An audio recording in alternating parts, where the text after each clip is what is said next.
I give you a quick summary. Number one, that this crucifixion is a fiction, that it didn't happen. The way the Christians claim, those things didn't happen. Number one, he was reluctant to die. He didn't want to die. He didn't come prepared to come for any type of sacrifice.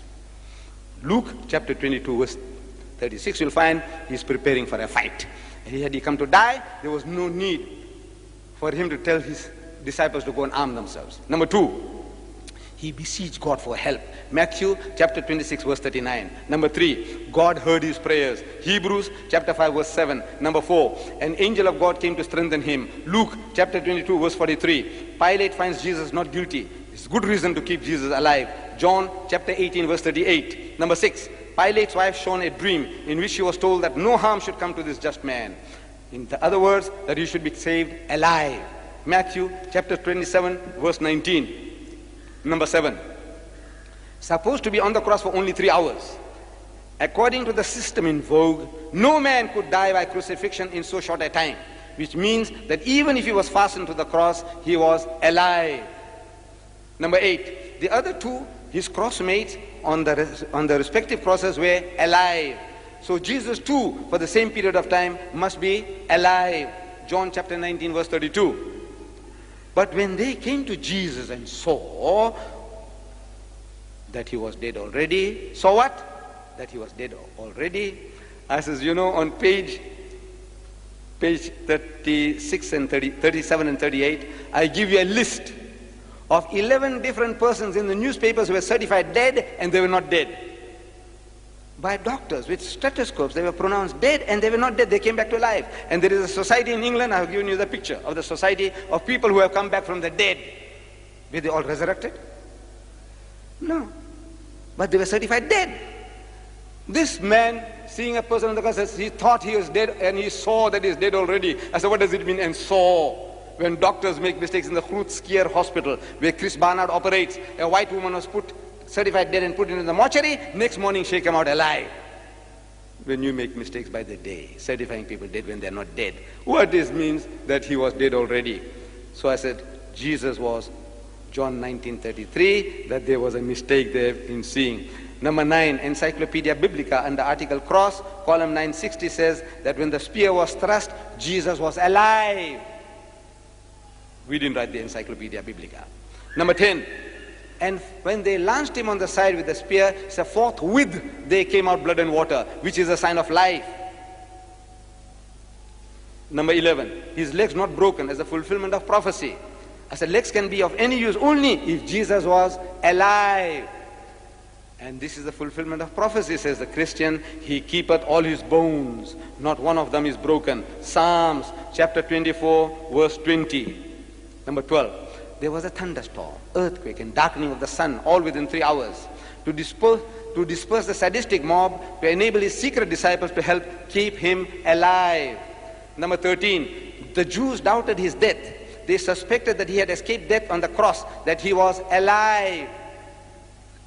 And now the next day, they go to Pilate, the chief priests and Pharisees come together into Pilate saying, Sir, we remember so-and-so, and we don't want to make another mistake like we had made in the first, that the last error shall be worse than the first error. What was the first error they made? You know what? They allowed the body to come down without breaking his legs. Now they want to make doubly sure, but they missed the bus. The Jews missed the bus. You know, last night, there was in the Argus that they didn't miss the bus.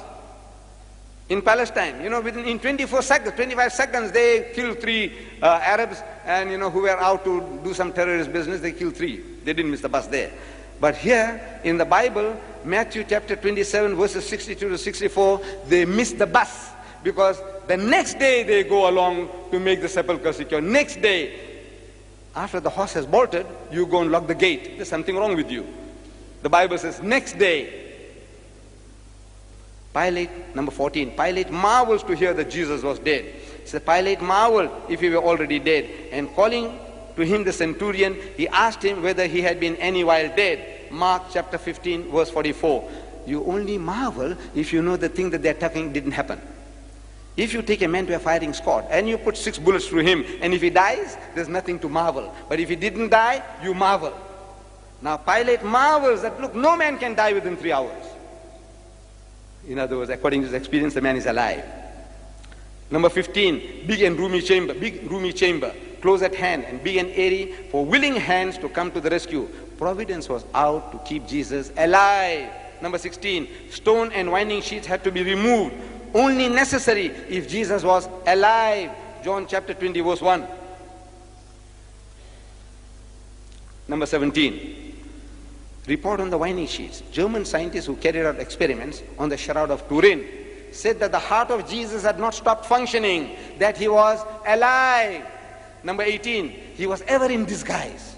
Disguise not necessary if Jesus was resurrected, only necessary if he was alive. John chapter 21 verse 4. Number 19, he forbade Mary Magdalene to touch him.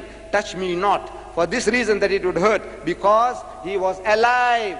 John chapter 20 verse 17.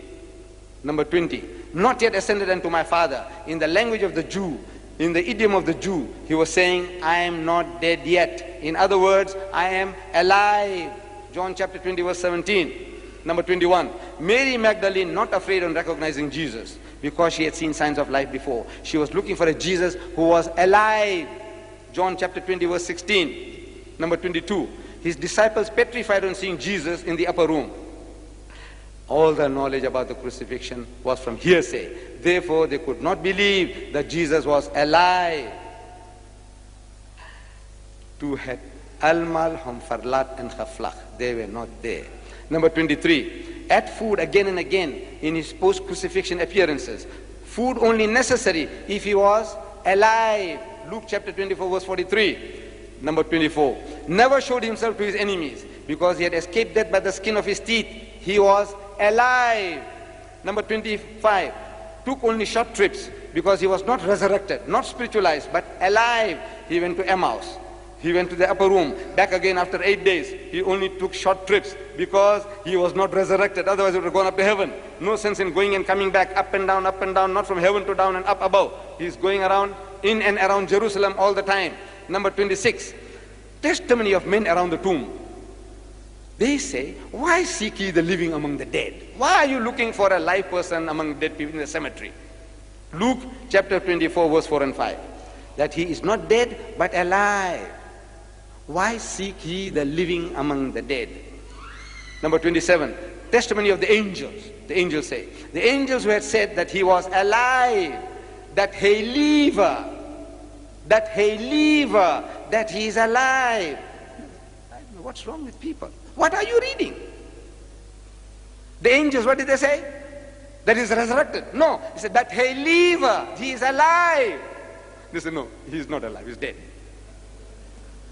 He did not say resurrected, but the actual word uttered by the angels was alive. Luke chapter 24 verse 23. 28, Mary Magdalene testifies. They heard that he was alive and had been seen by her. They believed not. Mark 16:11. Mary did not watch for a spook or a ghost or spirit of Jesus, but a live Jesus. What they could not believe was that the Master was alive. Mark 16:11. Number 29, Dr. Primrose, a senior anesthetist of the Royal Glasgow Infirmary, he says that the water in the blood was an account of scourging by staves and upset of the nervous vessels, that which was a sure sign that Jesus was alive. And now, the last and final one for tonight, Jesus had himself foretold that he was going to remain alive. Matthew chapter 12 verse 38, 39, 40. He himself had told that he was not to die. That is his prophecy.